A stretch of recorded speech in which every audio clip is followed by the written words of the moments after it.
भाई रोज़ सुबह उठो और भगवान को थैंक्स बोलो कि थैंक यू भगवान, आपने मुझे फुटबॉल फ़ैन बनाया। और पता है, मतलब इंसानों ने बहुत चीज़ें बनाई है, बहुत ख़राब चीज़ें बनाई है, बहुत अच्छी चीज़ें बनाई है। अब ख़राब अच्छी क्या बनाई है वो तो मुझे नहीं पता, लेकिन फुटबॉल जो इंसानों ने बनाया है ना, सबसे बढ़िया डिस्कवरी इंसानों ने वही वही करा है। सबसे बढ़िया डिस्कवरी थी इंसानों की फुटबॉल बनाना। और ये मुझे दिन पर दिन एहसास होता रहता है, जब भी मैं खेलता हूँ, जब भी मैं मैच देखता हूँ कोई, तो मुझे लगता है कि भाई ये काम तो इंसानों ने बहुत बड़ा बढ़िया करा है, फिर चाहे कुछ और करा हो या ना करा हो, लेकिन फुटबॉल को बना के इंसानों ने बहुत बढ़िया काम करा है। क्योंकि कल जब मैंने क्रोएशिया वर्सेस इटली का मैच देखा तो मुझे फिर से ये लगा कि थैंक गॉड फुटबॉल एग्जिस्ट भाई, फुटबॉल एग्जिस्ट। और आई लव फुटबॉल भाई, क्या गेम है भाई फुटबॉल। वैर भाई, जो न्यूट्रल्स ये मैच देख रहे थे ना, उनके लिए तो ट्रीट थी ये। जैसे मैं कल के मैच में न्यूट्रल की तरह ये मैच देख रहा था बहुत, और इतना मज़ा आया ना ये वाला मैच देख के कि आखिरी आखिरी आखिरी के 10 सेकंड तक क्रोएशिया क्वालिफाई कर रही थी राउंड ऑफ 16 के लिए, आखिरी के 10 सेकंड तक। और आखिरी गेम की किक होने से पहले, मतलब जो आखिरी टच था गेम का, वो होने से पहले तक क्रोएशिया क्वालिफाई कर रही थी राउंड ऑफ 16 के लिए यूरो कप के। बट आखिरी किक होने के बाद जिसमें गोल मारा इटली ने, उसके बाद टेबल का वो रुख चेंज हुआ और इटली पहुंच गई भाई राउंड ऑफ 16 में। तो भाई साहब, खैर ये मैच के बारे में थोड़ा बता देता हूँ कि क्या था इस मैच के बारे में।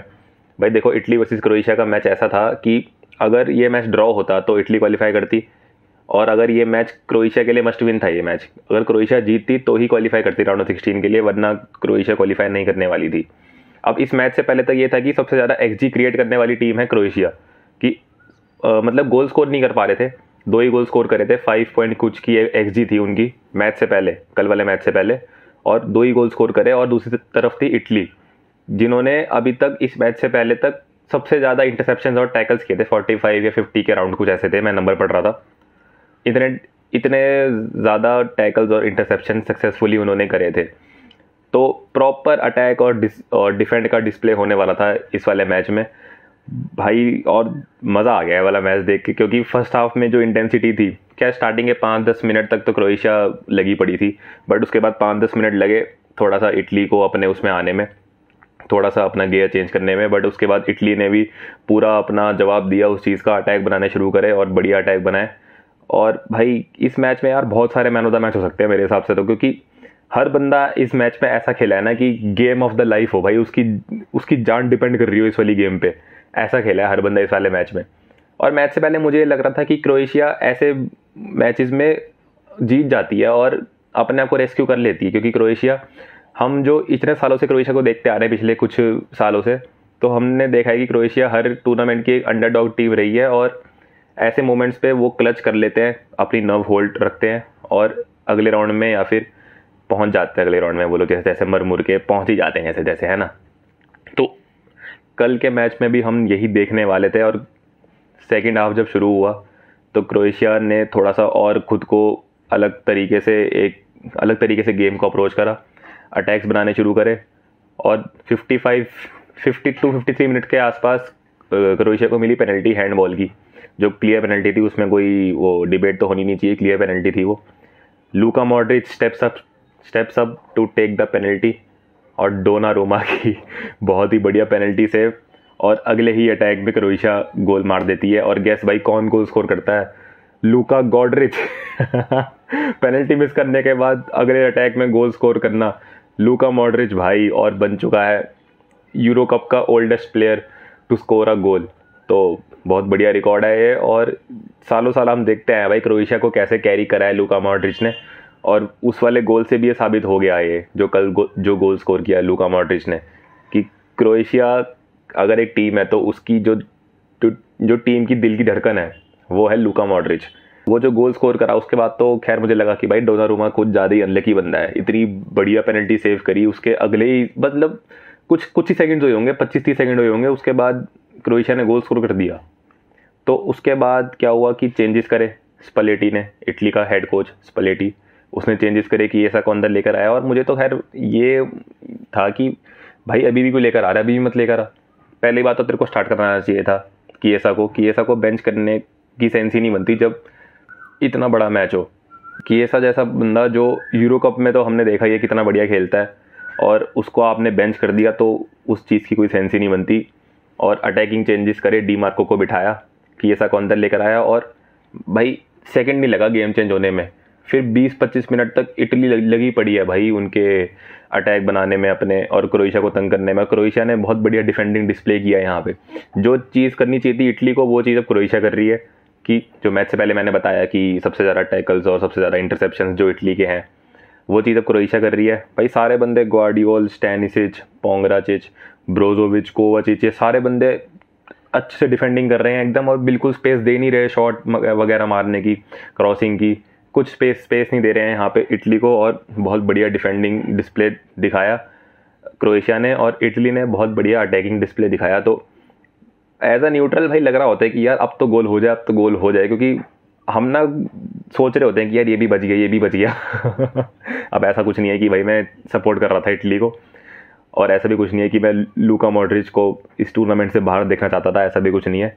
एज अ न्यूट्रल ये मैच देखने में बहुत मज़ा आया। और भाई सारे अटैकिंग चेंजेस शुरू कर दिए स्पलेटी ने। रेस्पाडोरी को बिठा दिया और ज़कैग्नी को अंदर लेकर आ गया, और अपना ये क्या नाम है इसका, जॉर्जिनियो को बिठा दिया। तो काफ़ी बंदे तो बिठा ही दिया, लगभग मिडफील्ड तो बिठा ही दी थी पूरी की पूरी। सारे के सारे स्ट्राइकर और विंगर अंदर आ गए थे, ताकि ऑब्वियसली भाई गोल चाहिए, तो ये सब बंदे ही गोल मारेंगे, और कौन गोल मारेगा। तो बट उसके बाद क्रोएशिया ने चेंजेस करे और पेरिसिच को अंदर लेकर आए, और पेरिसिच के अंदर आते ही क्रोएशिया का गेम चेंज हो गया भाई। क्रोएशिया ने अटैक बनाना शुरू कर दिए। अब इटली के पास उतने मिडफील्डर तो थे नहीं कि जो बीच से डिफेंस लाइन को प्रोटेक्ट कर पाए, तो इसलिए अटैक पे अटैक बने जाए क्रोएशिया के बने जाए अटैक पे अटैक, और इटली भी भाई सेव करे जाए उनके अटैक्स को। तो इटली ने भी काफ़ी बढ़िया गेम दिखाया अपना। दोनों कीपर्स भाई, लिवाकोविच, डोनारुमा, बहुत बढ़िया सेव्स किए दोनों ने, और दोनों कीपर्स एकदम स्टैंड स्टिल भाई, गोल नहीं खाना। तो दोनों का गेम बहुत बढ़िया था। इन दोनों में से भी अगर किसी को मिल जाए मैन ऑफ द मैच तो मुझे कोई दिक्कत नहीं है, दोनों बढ़िया खेले हैं। और भाई यही चलता रहा पूरे मैच में। 90+7 मिनट तक क्रोएशिया क्वालिफाई कर रही थी इस वाले ग्रुप से, इस वाले ग्रुप ऑफ डेथ में से, जिसमें स्पेन, इटली, क्रोएशिया और अल्बेनिया है। इस वाले ग्रुप में से क्रोएशिया क्वालिफाई कर रही थी। बट फिर आता है 90+8 मिनट पर एक टार्जन मोमेंट। कैलाफियोरी भाई, डिफेंडर नंबर 5 इटली का, जो टार्जन जैसा दिखता है, इसलिए मैं उसे टार्जन मोमेंट कह रहा हूँ। स्पेस बहुत ज़्यादा दे दी क्रोएशिया ने सेंटर में से। सेंटर बैक बॉल भगाता हुआ लेकर गया है, जितने में स्पेस बंद करी उतने में बाहर की साइड से स्पेस खुल गई। ज़कैग्नी लेफ्ट साइड पर खाली, और कैलाफियोरी ने बॉल डाल दी ज़कैग्नी को। Last kick off the game, curling shot मारा लिवाकोविच के बाहर से घूमते हुए, टॉप कॉर्नर में बॉल घुसी, और इटली भाई पहुंच गई राउंड ऑफ 16 में। स्विट्ज़रलैंड से इटली का मैच है अब, और हार्ट ब्रेक भाई बुरी तरीके से क्रोएशिया और क्रोएशिया फैंस का, जो लूका मॉड्रिच की वजह से सपोर्ट कर रहे थे क्रोएशिया को, उनके लिए भाई हार्ट ब्रेक है ये। तो दिस इज़ फुटबॉल भाई, ये होता है। ये सब चीज़ें अगर फुटबॉल में है तभी फुटबॉल जिंदा है, वरना इन सब चीज़ों के अलावा फुटबॉल ख़त्म हो जाएगा इन सब चीज़ों के बिना। तो बहुत ही बढ़िया मैच था ये। और मैन ऑफ द मैचेस में तो देखा जाए तो भाई बहुत सारे कंटेंडर हैं भाई। ग्वार्डियोल कितना बढ़िया खेला है। डिफेंडर में से तो इटली के, क्रोएशिया के सारे डिफेंडर्स में से कोई भी बन जाए मैन ऑफ द मैच तो कोई दिक्कत नहीं है। मतलब वैसे तो मिल चुका है मैन ऑफ द मैच का अवार्ड पहले ही, और बट मैं वैसे बता रहा हूँ कि कौन कौन हो सकता है कंटेंडर्स और भी बढ़िया। भाई ग्वार्डियोल कितना बढ़िया खेला है, स्टैनिसिच कितना बढ़िया खेला है, पोंग्राचिच कितना सही खेला है, सुटालो बढ़िया खेला है, ब्रोजोविच अच्छा खेला है, लूका मॉड्रिच बढ़िया खेला है, लिवाकोविच अच्छा खेला है, डोनारुमा बढ़िया खेला है, किएसा बढ़िया खेला है, डार्मियन अच्छा खेला है, कैलाफियोरी बढ़िया खेला है, और रेटेगी बढ़िया खेला है। तो कितने सारे बंदे हैं जिन्होंने कितना कुछ डाला है इस गेम में, कल की गेम में, इस फील्ड में। भाई खून पसीना लगा दिया दोनों टीम्स के प्लेयर्स ने, और गिर रहे हैं, मर रहे हैं भाई, फाउल वगैरह कर रहे हैं, अच्छे से एक दूसरे को घेर रहे हैं, येलो कार्ड पे येलो कार्ड। भाई इटली की तो शायद पूरी की पूरी टीम बुक हो गई थी, क्योंकि इतने येलो कार्ड इटली ने खाए ना, क्रोएशिया ने, सॉरी क्रोएशिया की शायद पूरी की पूरी टीम ही बुक हो गई थी, इतने येलो कार्ड भाई। ब्रोजोविच को येलो मिला, लूका मॉड्रिच को येलो मिला, ग्वार्डियोल को येलो मिला, स्टैनिसिच को येलो मिला, और सुटालो को येलो मिला। बहुत बंदों को येलो कार्ड मिले हैं। तो इससे हंगर दिख रहा था कि भाई कितनी ज़्यादा डेस्पिरेट है क्रोएशिया राउंड ऑफ 16 में पहुंचने के लिए, और सेम विद इटली, क्योंकि बहुत बड़ा मैच दोनों के लिए, और एक तरह से नॉकआउट ही था भाई ये वाला मैच, क्योंकि थर्ड मैच था, आखिरी मैच था दोनों का ग्रुप स्टेज का। और जो इस मैच में जिसको जीतना था, मतलब जिसको ड्रॉ करना था उसने ड्रॉ करा, और जिसको जीतना था वो जीत नहीं पाए। तो बढ़िया मैच और मज़ा आ गया ये वाला मैच देखकर भाई। आप लोग बताना आप लोगों का मैन ऑफ द मैच कौन था इस वाले मैच में। मेरे लिए man of the match Donnarumma भाई। बढ़िया कीपिंग और बहुत बढ़िया सेव्स करे, इंपॉर्टेंट सेव्स करे, क्रूशियल सेव्स करे।